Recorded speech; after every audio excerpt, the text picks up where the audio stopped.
बिहार विधानसभा चुनाव में 6 नवंबर को हुई पहले राउंड की वोटिंग के बाद अब बारी 11 नवंबर को होने वाले फाइनल राउंड की वोटिंग की है। इस राउंड में सबसे ज्यादा निगाहें बिहार के जिस इलाके पर टिकी है वो है सीमांचल। इस इलाके में मुस्लिम वोट अच्छी संख्या में है और आमतौर पर इन्हें आरजेडी का समर्थक माना जाता है।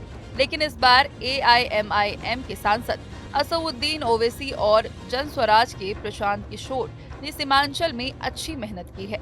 अररिया, कटिहार, किशनगंज और पूर्णिया के 24 विधानसभा क्षेत्रों में मुसलमानों की आबादी करीब आधी है। यहाँ का हर वोट सोने का होता है। महागठबंधन यानी आरजेडी, कांग्रेस, वामपंथी दलों ने 2020 में यहाँ 15 सीटें जीती, लेकिन इस बार एआईएमआईएम के असदुद्दीन ओवैसी और प्रशांत किशोर की जन स्वराज पार्टी ने वोटों को चीर-फाड़ कर दिया है। जानकार कहते हैं कि अगर मुस्लिम वोट बटा तो एनडीए को फायदा होगा। सीमांचल की 8 से 12 सीटें बदल सकती हैं, जो पूरे बिहार का खेल पलट सकती है। आर्थिक पिछड़ापन, बाढ़ और बेरोजगारी यहाँ के सवाल हैं, लेकिन सियासत वोट बैंक की जंग बन गई है। अब समझते हैं सीमांचल की अहमियत। बिहार की कुल 243 सीटों में ये 24 सीटें हैं, लेकिन इनका असर 80 से ज्यादा सीटों पर पड़ता है। मुस्लिम आबादी राज्य में 17 से 19% है, जो सीमांचल में 48% तक पहुंच जाती है।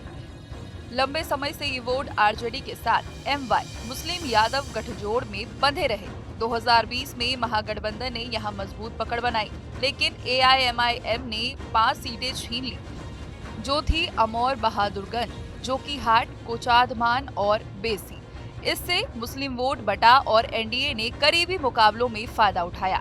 इस बार भी वही खतरा है। ओवैसी ने सीमांचल को उपेक्षित इलाका बताते हुए लोकसभा में बिल पेश किया, जिससे आर्टिकल 371 के तहत विकास परिषद बनाने की मांग की, लेकिन आरजेडी ने गठबंधन से इनकार कर दिया, क्योंकि उन्हें डर है कि इससे मुस्लिम यादव एकता टूटेगी और बीजेपी को फायदा हो जाएगा।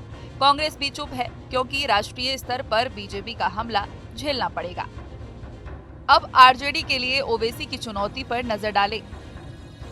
आरजेडी इस बार सीमांचल में 9 सीटें लड़ रही है। कटिहार, सिकटी और बनमनखी जैसे पुरानी सीटें वीआईपी और कांग्रेस को दे दी, लेकिन एआईएमआईएम 15 सीटों पर उतर आया है।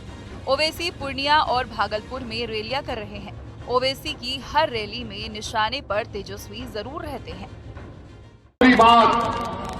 तेजस्वी यादव ने आज मीडिया को इंटरव्यू देते हुए कहा कि असदुद्दीन ओवैसी से मीडिया के लोगों ने पूछा, एक मोहतरमा ने पूछा कि आप ओवैसी से क्यों इत्तेहाद नहीं किए, तो तेजस्वी ने कहा कि ओवैसी, क्या कहा उसने, ओवैसी एक्सट्रीमिस्ट है, चरमपंथी है, इंतहा पसंद है, दहशतगर्द है।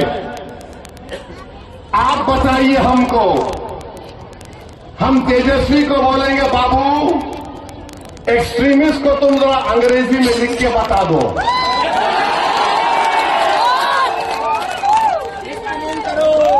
हमको एक्सट्रीमिस्ट बोलता है, नहीं सुनिए, हमको एक्सट्रीमिस्ट क्यों बोलता है? इसलिए बोलता है कि मेरे चेहरे पे दाढ़ी है, सर पे टोपी है, मैं नमाजी हूं, मैं अल्लाह की इबादत करने वाला हूं, मैं किसी के आगे सर नहीं झुकाता सिवाय जमीन व आसमान के खालिक के। प्रशांत किशोर की जन स्वराज के चांस क्या है, ये जानना भी जरूरी है। पीके ने 2022 में पार्टी बनाई और अब भी 243 सीटों पर लड़ रहे हैं। सीमांचल में 24 पर सभी सीटों पर उम्मीदवार उतारे हैं। वह युवाओं को ललकार रहे हैं कि गवर्नेंस पर वोट दो, जाति पर नहीं। जन स्वराज ने मुसलमानों को 40 टिकट दिए हैं। अब देखना होगा कि ओवैसी और प्रशांत किशोर की मेहनत सीमांचल में क्या रंग लाती है। ब्यूरो रिपोर्ट, राजनीति।